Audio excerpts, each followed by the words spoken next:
Hoy, en nuestro primer programa del año 2016, vamos a platicar con Edna Jaime, directora de México Evalúa, de cuáles consideramos son los temas más relevantes que debemos empujar como sociedad civil para hacer realidad la transformación de nuestro país, siempre pensando en las personas que menos oportunidades tienen y sobre todo también en las personas que no tienen la capacidad de poder mejorar su calidad de vida.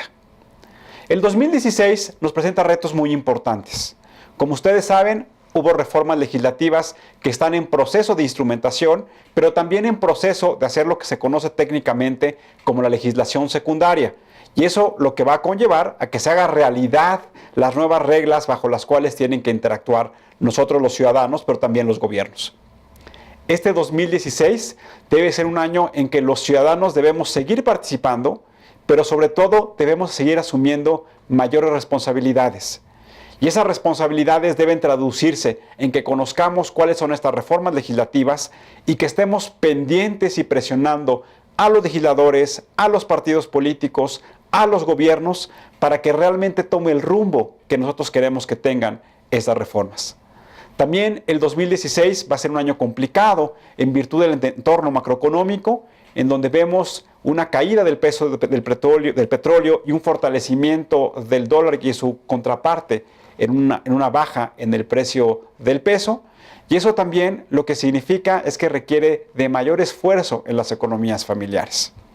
Es en todo ello que el 2016 debe seguir siendo el año de los ciudadanos, el año en que tengamos claridad a dónde queremos llegar, pero sobre todo el ánimo en que nos convirtamos en actores más exigentes de las políticas públicas y supervisemos con más claridad a los actores políticos. Hoy nos acompaña Alfonso Rodríguez, con el cual vamos a platicar cuáles son las principales proyecciones en materia económica y cuáles son los principales retos que estamos visualizando para este año. Alfonso, gracias por acompañarnos. ¿Cómo estás, Tulio? Muy feliz año. Buenas noches. Buenas noches a todos. Me gustaría preguntarte, ¿cuáles son las principales proyecciones económicas que está viendo el Banco de México y los principales economistas de las instituciones financieras que van a situar el entorno macroeconómico en el cual va a llevarse a cabo nuestro país? Pues mira, Tulio, en primer lugar podemos hablar de las expectativas de crecimiento. Y aquí en el primer renglón estamos viendo que los especialistas del sector privado, que son la encuesta que levantaron en diciembre pasado en el Banco de México, se mantuvo la expectativa con respecto a la encuesta anterior, que va a crecer la economía mexicana un 2.74% el Producto Interno Bruto. Banamex hizo una variación en las expectativas que pasa de 3.2% a 2.8%. Eso quiere decir que redujo la expectativa de crecimiento económico. Que ven que las cosas no están como ellos pensaban en la encuesta, en el sondeo anterior. El Fondo Monetario Internacional también recorta las expectativas que tiene en cuanto al crecimiento económico en México, que van a 2.5 de 2.8 que tenían. Y también la OCDE, que es otro de los organismos internacionales, también pasó de una expectativa que tenía de crecimiento de 3.5 a 3.1. Bueno, esto lo que nos habla es que claramente ha habido una reducción en las expectativas que tiene que ver, insisto, con el tema de la caída de los precios del petróleo. Un poco hablaremos hoy con Edna sobre ese tema. Algunos economistas han venido planteando que la economía mexicana ya no está vinculada de manera directa y altamente proporcional a los ingresos petroleros, sino más bien los ingresos del gobierno son los que están vinculados, y eso lo que genera en un debate de cómo tienen que fortalecerse los otros sectores productivos, como es el sector automotriz, como es el sector turístico, que permita generar ingresos distintos a los que se tienen por parte del petróleo. El siguiente indicador que tenemos es la expectativa de inflación general. Y aquí nos referimos exclusivamente a la encuesta que realizan expertos del sector privado del Banco de México. Y tenemos que la expectativa para el cierre de 2015 en diciembre fue de 2.24% de la inflación. La expectativa para el siguiente año, para el cierre del 2016, de 3.2%. Y la expectativa para el 2017 es de 3.31%. Lo que estamos viendo aquí es que pues sí vamos a continuar, o la expectativa de los expertos en economía es que continuemos con una inflación baja. que claramente, como observamos en el cierre del año, en los pronósticos, que fue la inflación más baja de los últimos años. Y esto lo que llama la atención es el trabajo en la conducción que ha tenido el Banco Central de nuestro país para mantener este control en la posible alza de los precios. Y luego en la siguiente gráfica que les vamos a presentar, vamos a ver las expectativas del tipo de cambio. Que yo aquí sí quiero aclarar que esta gráfica que está aquí, pues ya rebasa al tipo de cambio del día de hoy, ya rebasa la total, o sea, toda la expectativa que tenían los expertos en economía para el cierre del 2016. Y pues aquí vamos a ver que la expectativa del cierre del 2015 era del 16.91 pesos el dólar. Para el 2016 el cierre es de 16.80 y para la expectativa de 2017 es de 16.42. Como dicen muchas veces los economistas, eso abre también algunas oportunidades. Abre la oportunidad de que México se convierta en un destino turístico mucho más accesible. Abre la oportunidad para que las exportaciones mexicanas hacia el extranjero sean mucho más atractivas en virtud de este cambio en la paridad. El siguiente dato son los ingresos que va a tener el gobierno federal. Y para el 2016 se estima que los ingresos asciendan a 4.7 billones de pesos. El 65% corresponderán a recaudación que hace el gobierno federal. 65% de los recursos que ingresan al gobierno federal vienen de la recaudación fiscal. Y eso cabe aclarar entonces que cuando se hizo la reforma fiscal, que tanto hemos platicado en este programa, sí contribuyó a tener una mejor y una mayor recaudación por parte del gobierno. El 16.5% corresponde a organismos y empresas públicas, el 5.5% corresponde a las aportaciones de la Seguridad Social y el 12.8% corresponde a deuda pública. En la siguiente gráfica, tú le vamos a platicar de los gastos ahora que tiene el gobierno federal, y para el 2016 pues estima los mismos, son 4.7 billones de pesos los que tiene estimado gastar. El 75% corresponde al gasto programable, que son 3.5 millones de pesos, y el 25% corresponde al gasto no programable, que son 1.1 millones de pesos. El gasto programable son los programas que tienen ya específicos para el gobierno federal en desarrollo social, desarrollo económico y... ¿Por qué no nos explicas con más claridad cuáles son los componentes del gasto programable? Pues son esos, son programas que tiene el gobierno federal y que puede a veces ejercer a través de los gobiernos de los estados, pero que ya están establecidos esos programas. Están etiquetados, como se dice comúnmente. Exacto, están etiquetados. Y el gasto no programable son gastos que el gobierno da a los estados para que ellos los utilicen a la manera en que ellos consideren que deben de utilizarse. Tenemos otra gráfica en la que estamos respondiendo la pregunta de para qué se gasta, y en el rubro de desarrollo social, que son 2.1 billones de pesos, se gastan 19 mil millones para recreación, cultura y otras manifestaciones, 29 mil millones para protección ambiental, 229 mil millones para vivienda y servicios a la comunidad, 520 mil millones para salud. En educación se gastan 655 mil millones, en protección social 743 mil millones. El tema también de desarrollo económico, y yendo en el orden en el que tú lo estás sugiriendo, Tulio, se gasta más en combustible y energía, se gastan 760 mil millones de pesos. Eso quiere decir que cuando el gobierno federal habla de que hay un subsidio importante que se destina del gasto público al precio de las gasolinas, está reflejado en este rubro. Es correcto. Y también a gastos como de inversión para hacer algún tipo de obras o cosas así. En tema de comunicaciones y transporte son casi 100 mil millones de pesos. En el tema de agropecuario y de agricultura son 87 mil millones de pesos. En el tema de ciencia y tecnología... Que hay en 87 mil millones de pesos de agricultura, también está fundamentalmente orientado a los subsidios que da el gobierno federal al campo. Es correcto. En el tema de ciencia y tecnología e innovación son 59 mil millones de pesos. También en asuntos económicos, comerciales y laborales son 19 mil millones de pesos. Y en turismo 5.8 millones de pesos y 183 mil millones de pesos en minería y construcción. La última gráfica, Tulio, es cómo gasta el gobierno, como en el gasto funcional del gobierno. El gasto operativo, como el gasto operativo. Una oración. Sí, y en justicia se gastan 111 mil millones de pesos, en seguridad nacional 90 mil millones de pesos, en asuntos del orden público y de seguridad interior se gastan 44 mil millones de pesos, en coordinación de la política de gobierno se gastan 26 mil millones de pesos, En asuntos de financieros y hacendarios se gastan 21 mil millones de pesos, y en legislación 13 mil millones de pesos, y en relaciones exteriores 7 mil millones de O pesos. sea, quiere decir que claramente la seguridad, tanto nacional como interior, es el rubro en el gasto operativo más grande que tiene el gobierno. Sí, es correcto. Son cerca de 130 mil millones de pesos los que gasta el gobierno juntando los dos temas, hablando de seguridad como uno solo. Pues es un presupuesto altísimo que pues ahorita pensaríamos que a lo mejor falta ese tema de transparencia para ver cuáles son las acciones y de rendición de cuentas para ver qué es lo que nos dan de vuelta con ese dinero que se gasta.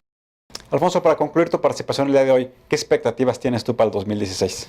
Pues yo creo que tenemos que hacer, porque yo creo que no es de que vaya a ser el año, tenemos que hacer que sea el mejor año, tenemos que dedicarle mucho a ser muy buenos ciudadanos. Este país necesita de buenos ciudadanos, y yo creo que debemos de invitar a todos para que este 2016 hagamos que sea el mejor año de nuestras vidas. Yo también quisiera aprovechar, ya que estás diciendo, Alfonso, de las expectativas. Tuve la oportunidad ahora en las vacaciones de estar en varias partes de la República Mexicana, y las personas se me acercaban y les decía que les gustaba el programa, que los temas eran muy interesantes, que les gustaba en la manera como tratábamos de traducir conceptos generales a conceptos muy sencillos, y ese seguirá siendo nuestro compromiso. Nuestro compromiso en traerles a todos ustedes temas que pueden ser abstractos, que pueden ser aburridos, pero con la responsabilidad de que sean temas muy sencillos, de fácil entendimiento, para que ustedes nos acompañen junto con las organizaciones de la sociedad civil a impulsarlos, a transformar nuestro país y sobre todo a generar mejores oportunidades. Vamos a hacer una pausa. Regresando vamos a platicar con Edna Jaime, directora de México Evalúa, de cuál consideramos que son los temas más relevantes para el 2016. Regresamos. Hoy nos acompaña una organización de la sociedad civil que ha venido trabajando durante los últimos años y que ha venido presentando una serie de información muy útil para el ciudadano, en la cual lo que pretende es evaluar de manera muy objetiva, pero también de manera muy clara, cuál es el impacto de las principales políticas públicas que se han instrumentado en nuestro país, y que eso ha contribuido a que haya un debate distinto de cómo tenemos que entender, por ejemplo, la reforma educativa, la ley de obra pública, un sistema nacional anticorrupción, la ley de transparencia que hoy está en instrumentación. Y es por ello que hoy nos acompaña Edna Jaime, que es la directora de México Evalúa. Edna, muchas gracias por acompañarnos. Es un gusto, Tulio. Muy feliz año y gracias por dar este espacio a México Evalúa. Me gustaría preguntarte, ¿cómo ve México Evalúa las condiciones macroeconómicas del país con respecto y que para dar sostenimiento a las políticas públicas? Mira, Tulio, ese es el tema, desde mi perspectiva, más importante, el desafío más grande. Aprender a vivir sin los ingresos petroleros y hacerlo con el menor sufrimiento posible. Escuchaba la semana pasada al secretario de Hacienda en el encuentro que hubo de embajadores y cónsules. Lo sentí muy optimista, ¿no? Diciendo que estábamos blindados para los vaivenes, la turbulencia internacional, pero hay focos rojos. En principio, pues la caída de los precios del petróleo que impacta nuestras finanzas públicas, que no están completamente despetrolizadas, como afirma el secretario. Hay un componente importante de nuestras finanzas públicas que dependía de los ingresos y las exportaciones petroleras, y pues el desplome va a implicar imponer una disciplina particular en la manera en que gastamos, Tulio. Entonces me preocupa las finanzas públicas de este país. Ciertamente no estamos en una situación de alarma, pero si no las cuidamos podemos caer en una situación muy vulnerable. Nos estamos endeudando de manera muy acelerada.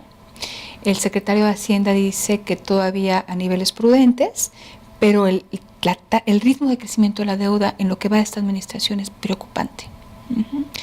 Y cada año nos cambian, ¿no?, las estimaciones de los requerimientos financieros y nos dicen que el siguiente año vamos a empezar a desendeudarnos y no lo estamos cumpliendo. Entonces, me preocupa que eso pueda afectar la credibilidad de las autoridades hacendarias y que este crecimiento de deuda nos ponga en una área de vulnerabilidad.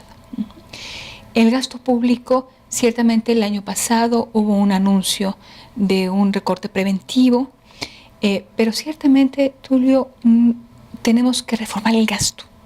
Se plantearon algunos recortes, pero realmente no hubo un ejercicio de revisión exhaustivo como se proponía con el presupuesto base cero, con la propuesta del presupuesto base cero.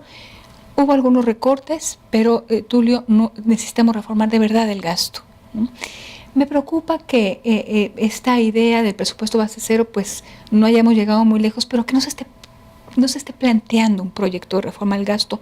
No es un ejercicio fiscal, nos va a tomar varios años, pero hay que plantearlo y hay que empezarlo. Pareciera ser que el presupuesto, el gasto, pues como que todavía estamos en una tiniebla o en un ambiente gris, en donde los ciudadanos comunes y corrientes pues no tienen la claridad de ver cómo se están invirtiendo los recursos públicos. Totalmente. Una de las funciones de México Evalúa, al tener un programa de gasto público bastante robusto, es estar empujando el tema de la transparencia en el gasto y también en los ingresos. Pero tienes toda la razón, Tulio. Mira, de la aprobación del paquete presupuestal este año, así como los anteriores, me llama la atención que nuestro legislativo no hace su trabajo. Ha claudicado a su función del control del gasto. Mira, el año pasado se nos había invitado a participar como en el War Room para la discusión del presupuesto, del paquete presupuestal. No hubo tal. Llega casi dictaminado de Hacienda y hay una disciplina increíble, no solamente en las huestes priistas, sino en el resto de partidos políticos. O sea, no están ejerciendo su función de contrapeso, que es vital. Nada va a sustituir esa función del legislativo. Entonces, mientras el legislativo no se asuma como el poder que tiene la facultad de revisar el gasto, de hacerlo en tiempo real, ojalá y que tuviera las capacidades para irle dando seguimiento al gasto en tiempo real, mientras no tenga una oficina como la tiene el Congreso de Estados Unidos, que revise el gasto, que pueda precisamente estar generando evidencia de los resultados de los programas y a partir de eso asignar recursos, vamos a tener mucha pobreza en los resultados del gasto y en la manera que se asignan los recursos escasos de esta sociedad. Porque me parece que es un tanto criminal, permíteme el adjetivo, que se saque el dinero de los bolsillos de los mexicanos, que las familias mexicanas tengan menos ingreso disponible porque pagan impuestos y que esa bolsa no le esté regresando retornos. ¿Cuál es el estado de situación de este Sistema Nacional Anticorrupción? Mira, me parece que en el 2006, así como es un reto aprender a vivir sin la renta petrolera, podemos construir instituciones de rendición de cuentas que nos generan una mejor democracia. Y tenemos en trámite leyes fundamentales. Sistema Nacional Anticorrupción, se aprobó una reforma constitucional en mayo del 2015. Para mayo del 2016 tendría que estar aprobadas un conjunto de reformas generales y secundarias para dar vida a este Sistema Nacional Anticorrupción. A mí me parece clave avanzar en este tema porque implica el control del poder. Si realmente funciona, si realmente fortalecemos las instituciones de rendición de cuentas, estaremos controlando el poder, que es clave en cualquier democracia y me parece que es lo que nos ha faltado, ¿no? Tenemos una democracia inconclusa que puede beneficiarse si fortalecemos los mecanismos de rendición de cuentas. Es una reforma complejísima. Dar vida a lo planteado en nuestra reforma constitucional va a ser muy complejo. Implica de entrada formular dos leyes generales. Una, la ley de responsabilidades, donde se va a establecer todo tipo de conductas que caen en el supuesto de corrupción, y la tipificación de una serie de delitos relacionados con corrupción. Y la otra es la Ley General del Sistema Nacional Anticorrupción. En esta ley va a quedar definido cómo es que se crea este sistema, cómo es que sus pilares, que es la Secretaría de la Función Pública, la Auditoría Superior de la Federación, el Tribunal de Justicia Administrativa y la Fiscalía Anticorrupción, van a interactuar para crear este sistema y en su seno va a haber un comité ciudadano. Los ciudadanos van a tener capacidad de participar. Ese diseño está planteado en la Constitución, pero ahora hay que darle contenido. ¿Cómo se van a interrelacionar? ¿Cómo lo vamos a hacer efectivo? Y en esto va a quedar bien definido si sacamos una buena Ley General del Sistema Nacional Anticorrupción. 2 leyes clave que va a ser complejo. Y después viene la reforma de 23 leyes secundarias. Más o menos ese es el cálculo. 23 leyes secundarias. 23 leyes secundarias. 2 leyes generales y modificación de 23 leyes secundarias. Nos podemos perder, Tulio.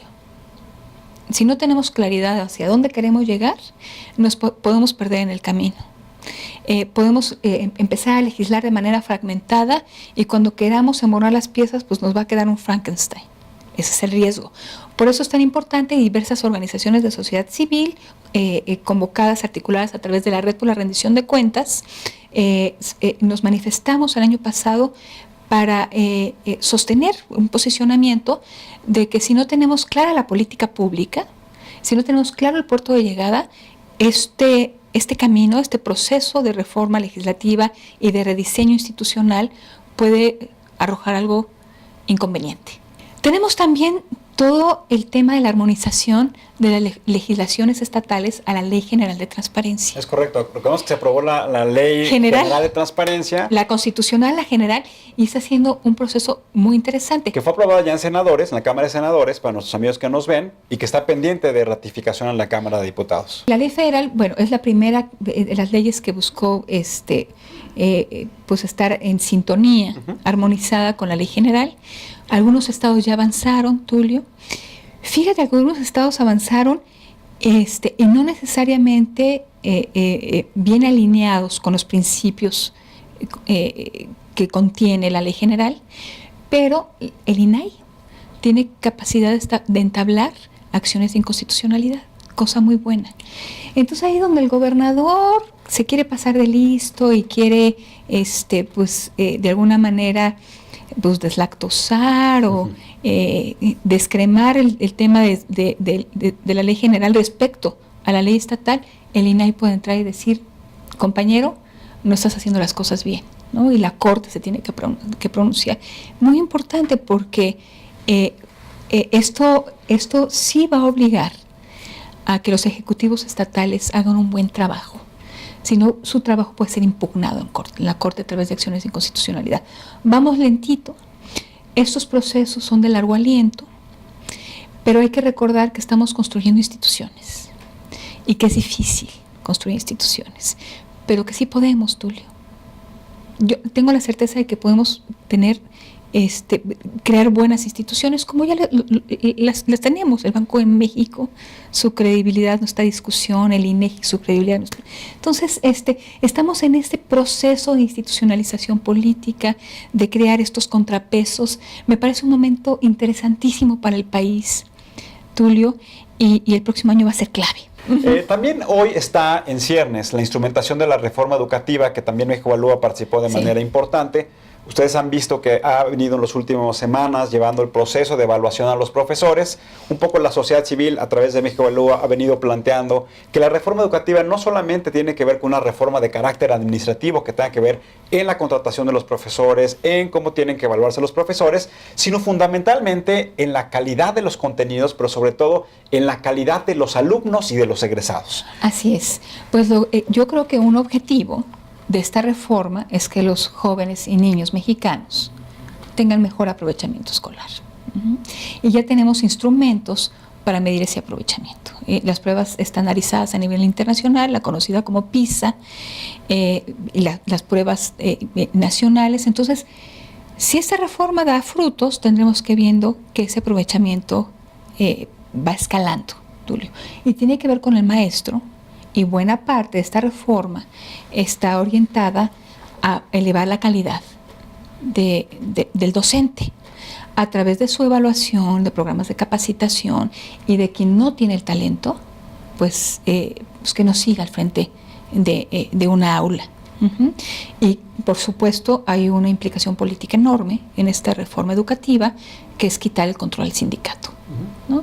de la carrera magisterial, de muchas decisiones de las que se fue apropiando en demérito de la calidad educativa, con fines políticos y en demérito de la calidad educativa. Entonces, que el Estado retome los instrumentos, la rectoría sobre la educación, ciudadanos y Estado, y ir quitando el poder del sindicato. Hoy también está pendiente la instrumentación de este cambio del sistema de justicia penal, Sí. que son los juicios orales. Sí. Hay algunos estados en donde ya han iniciado con este sistema, pero la gran mayoría aún están todavía en esta espera. ¿Qué nos puedes platicar acerca de ello? Mira, se vence el plazo en junio del 2016. Tuvimos 8 años para implementar esta reforma. Muchas entidades esperaron hasta el último momento. El propio gobierno federal, hay que decirlo, va muy atrasado. No sabemos si habrá consecuencias para que no llegue a la meta, Tulio, de tener implementada en junio. Es importante los tiempos, pero es más importante la calidad con la que se avanza en esta reforma, ¿no? Para concluir, hay estados que empezaron de manera muy adelantada con esta reforma y yo creo que su sistema de justicia está cambiando para bien. Y lo podemos medir a través de indicadores de confianza. Están generando confianza entre sus ciudadanos. Hablo de Nuevo León, hablo de Chihuahua, Tulio. En México Evalúa estamos trabajando en indicadores de calidad de justicia porque pensamos que esta reforma a la justicia penal tendrá sentido si cambia la experiencia del usuario. Si como víctima te acercas a la justicia y obtienes una respuesta distinta, es que esta reforma habrá valido la pena. Muchas gracias por acompañarnos el día de hoy, por este primer programa del año. Encantada, Tulio, muchas gracias por esta Muchas gracias por el oportunidad. trabajo de México Evalúa. De verdad, reconocemos la calidad de la información que generan, la probidad y la objetividad con la que siempre se desempeñan.